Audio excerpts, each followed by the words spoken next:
Hello Trà Vinh xin chào các bạn. Hôm nay thì mình sẽ chia sẻ cái công thức làm nem nướng dai giòn nè và thơm phức luôn, đặc biệt có nem lên màu đẹp tự nhiên, ăn cùng với rau cải nè, nước mắm, nước tương thì mình cuốn bánh tráng rất là ngon luôn. Các bạn có thể làm cho gia đình thưởng thức hoặc là mình đãi tiệc ở trong gia đình cũng ngon nữa nha. Thì trước hết mình chuẩn bị thịt. Mình dùng đây là 850g thịt nạc dăm, là thịt vai heo á. Các bạn xay ra nhưng mà đừng có xay nhuyễn quá, xay cũng hơi to to ra nha. Tiếp theo thì mình dùng 150g mỡ. Mỡ này á, các bạn chọn cái loại mỡ gái nha cho nó ngon, hoặc là mỡ của thịt nạc đùi á. Rồi các bạn sẽ cắt phần mỡ này ra. Mình sẽ cắt ra sợi sợi nhỏ nhỏ. Cái mỡ mà các bạn chọn nó thành một miếng á, thì mình làm nó ngon hơn. Rồi mình cắt ra sợi nhỏ nhỏ xong cái mình cắt lại hạt lựu nha, và cho nó có sợi á. Đây mình sắc xong hết trơn nè. Các bạn sẽ cho nó vô cái tô này. Đây mình sẽ cho vào đây 1 muỗng canh đường. Rồi các bạn sẽ trộn đều lên. Phần mỡ mà các bạn ướp đường á, thì khi mà mình ướp á, cái mỡ nó giòn và nó trong nữa. Rồi để lại, các bạn có thể đem phơi nắng hoặc là mình để bình thường nha. Đây mình có là phần hành tím và tỏi mình băm. Cho vào 1/2 để phi thơm. Phi cho hành tỏi nó vàng thơm lên. Thì nó vừa vàng thôi là các bạn tắt bếp. Đừng có để lâu quá, nó dễ bị cháy khét. Và mình dùng tiếp tất cả các nguyên liệu. Thì nguyên liệu này các bạn có thể vào phần mô tả nha, mình có để chi tiết. Và bột ngũ vị hương.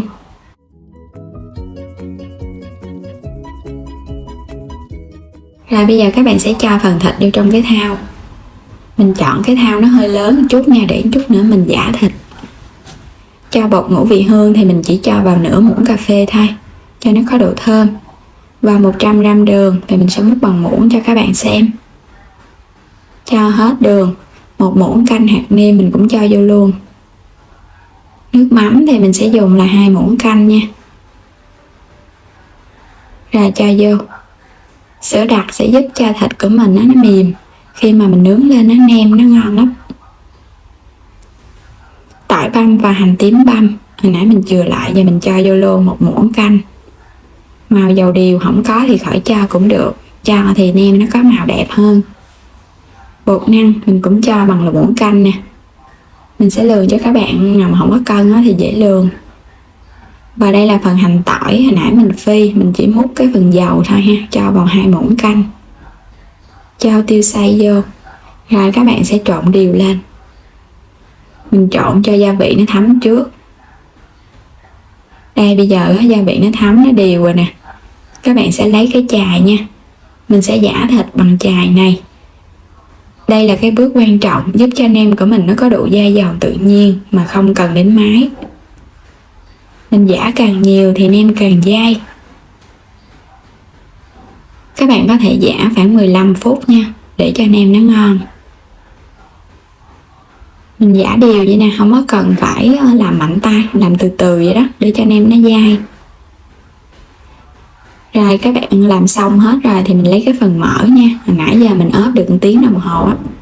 Mỡ đường nó tan ra thì nó trong hơn.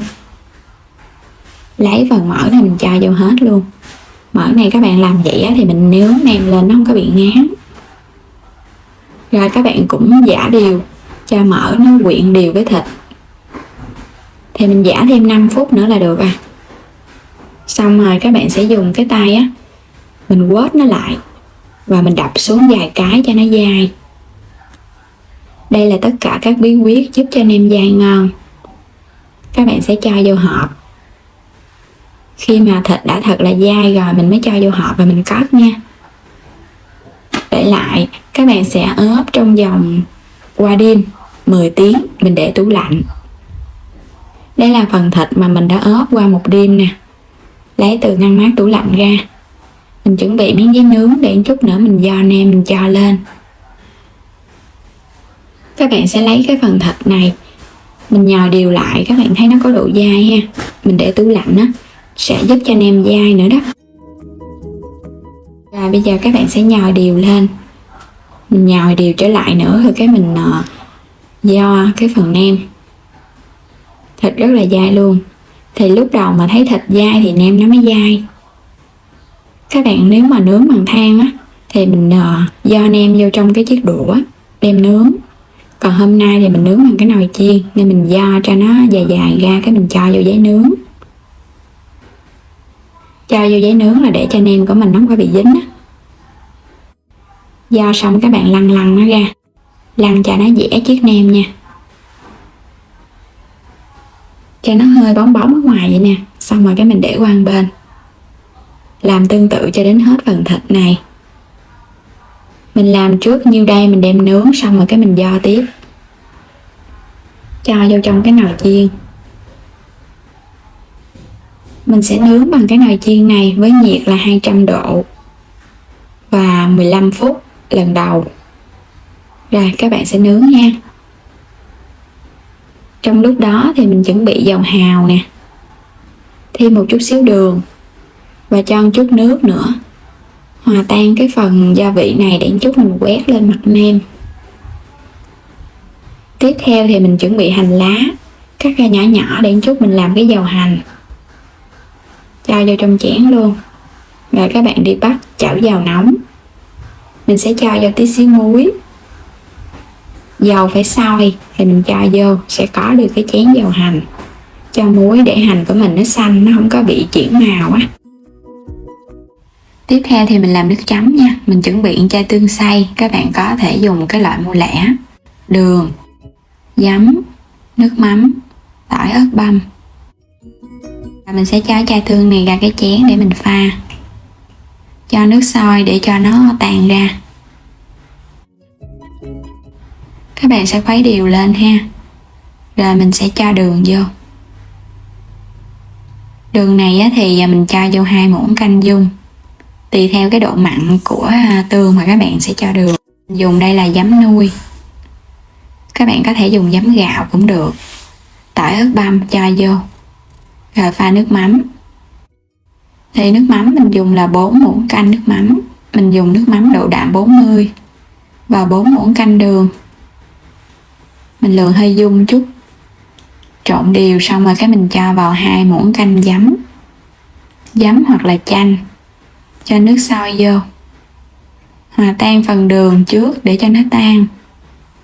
Giờ cho nước mắm hơi nguội chút thì mình cho tỏi ớt băm. Làm vậy thì tỏi ớt nó không có bị chìm. Vậy là mình có cái chén nước mắm để ăn với nem. Đồ chua thì các bạn bào ra, mình bóp với muối, mình xả cho sạch, xong rồi mình cho một giấm một đường để trộn. Quay trở lại cái phần nem mình nướng. Mình nướng được 15 phút. Rồi cái nem nó có cái màu đẹp rồi nè các bạn. Bây giờ mình trở về lại nha.